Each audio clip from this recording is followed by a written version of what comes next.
Hey, this is Robert Johnson, and with the Cologne 2016 major coming right up, I wanted to take a look at all the teams attending to it and seeing and analyzing why they could win the tournament and looking at the possible reasons that they might not.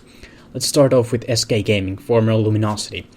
Now, of course, they won the last major at MLG Columbus, and they have a sound CS team with good fundamentals, strong firepower, and great tactics by their in-game leader, Fallen. They've been doing great after the major too. So all in all, they might be the favorite in this tournament. The hard thing is they have the hardest group of the major. In 2016, they've lost best of threes to Fnatic and G2, who are both in their respective group. As we've seen in the past, stringing together majors has been near impossible disregarding Fnatic. So is it possible for SK Gaming, or do they have championship hangover, which is certainly a thing. They might be too complacent and too happy at the moment to even be hungry enough to win the major.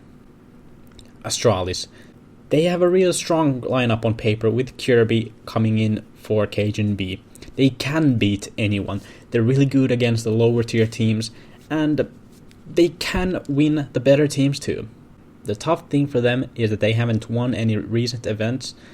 Looking at the last two majors, teams with non-fragging in-game leaders haven't been the ones winning the majors, with Happy being the in-game leader for Envious in Cluj-Napoca. He was a pretty good fragger, and of course Fallen in MLG Columbus was a really good fragger. So the question mark is also Carrigan. Can he be a good in-game leader and do some killing damage also? And when talking about Astralis, you have to talk about curses. This is a semi-final curse, a quarter-final curse.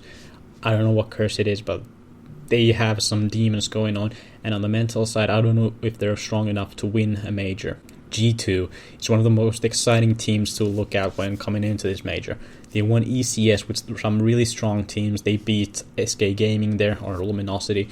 They beat Fnatic there. There were other teams they beat too, so they had a really good showing there. And what brought them to success wasn't really any particularly wise tactics or so. It was the firepower from Scream, Shocks, and even RPK. Somehow they've changed something, but they've become really consistent high fraggers, which gave them the success in ECS. What could be troubling for them is that now teams have had time to study them since that event, and they might have G2 figured out based on that event. And of course they are also in the toughest group. And G2 has also some demons going on, coming in as from the lineup of Titan, who never made it out of the groups. There are some players from that team, and G2 is the former Titan, so does the curse continue from there on? We'll see. CLG, or Chronologic Gaming. I don't know what you can say about this team. They had a recent lineup change JDM64, one of the best operators in NA and maybe in the world, to Kusta, who is a lot more inconsistent operator. The good thing for them is that they're in an easy group. They could possibly make it out, but I don't really even see that happening. The lineup is pretty weak. We haven't seen any games from them with the new lineup, I don't think, and that is why I don't think that they can win the event. Gambit, also in an easy group. And the thing about Gambit was that they haven't played many games against top 15 teams, and when they haven't really matched up well, so it's hard to see them making it out past the groups. Dignitas, again with the lineup changes here too. Kirby going to Astralis and getting Cajun B back. That's probably a lineup change that didn't make Dignitas stronger. They could still make it out of the group, being in the easy group. Cajun B, you could say that he has more experience than Kirby did, but what he has in experience, he lacks in firepower and impact on games. So it's hard to see them doing well without Kirby, who was the star player of Dignitas when they did well against some teams. Na'Vi. Of course, Na'Vi is one of the top teams that can beat anyone. They got firepower from Flamey, Guardian, Edward, and even Siege has been playing well now that Guardian has been a little bleed on the downfall since his injury. They have 2 second placements in the recent majors, so you could say that they have experience in the final, so if they make it there, they know where they're in, they know the setting, they know what to do to win. You could also look at this as some mental weakness. After playing in the last major finals, they played close first maps, but in the second map they got stomped, both against Envious in Cluj and against Luminosity in Columbus. So they have been known as a team that can tilt and that might pull them downward.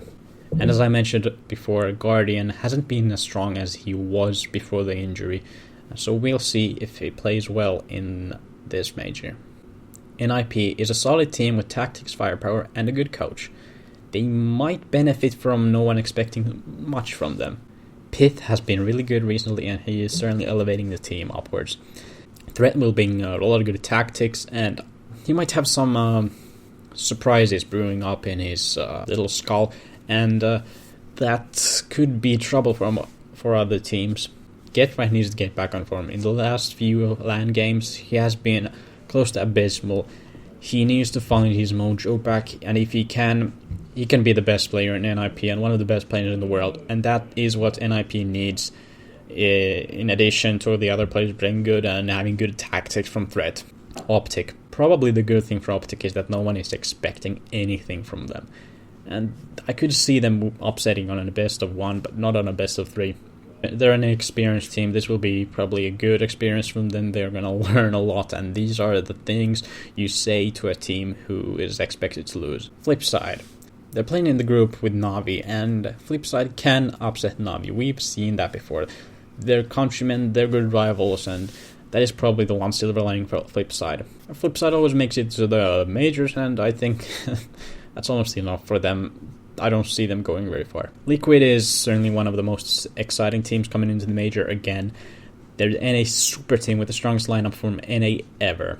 They're probably also pretty confident about their last major run, in which they made it to the semifinals with no one expecting that. The Simple factor is there. Simple can be, I'd say he can be the best player in the game. The Simple factor also goes the other way. He can really be tilted, and he can bring the team downwards, but also the positives outweigh the negatives in my opinion. He can be a high impact player.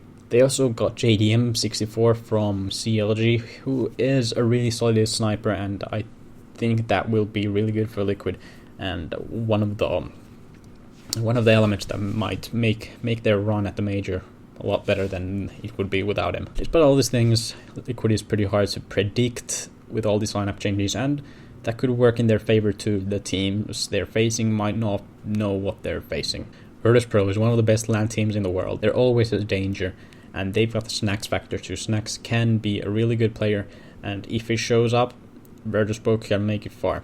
People always talk about the Virtus.pro effect. It pretty much means that Virtus.pro can switch on the switch pretty much instantly, and when they switch it on, they're overly confident to the point that they pretty much cannot be stopped. If they can switch the switch on, they can make it far, but I don't see the switch being on for more than one or two best of threes, and I don't think that's enough for the major win here. Mousesports. They rely heavily on Nico, who's one of the best players in the world. If the inconsistent all-pro Chris J plays well, with Nico plus one more player from the lineup, they could make it to the playoffs and even further than that. Nico is the positive, but it can also be the negative.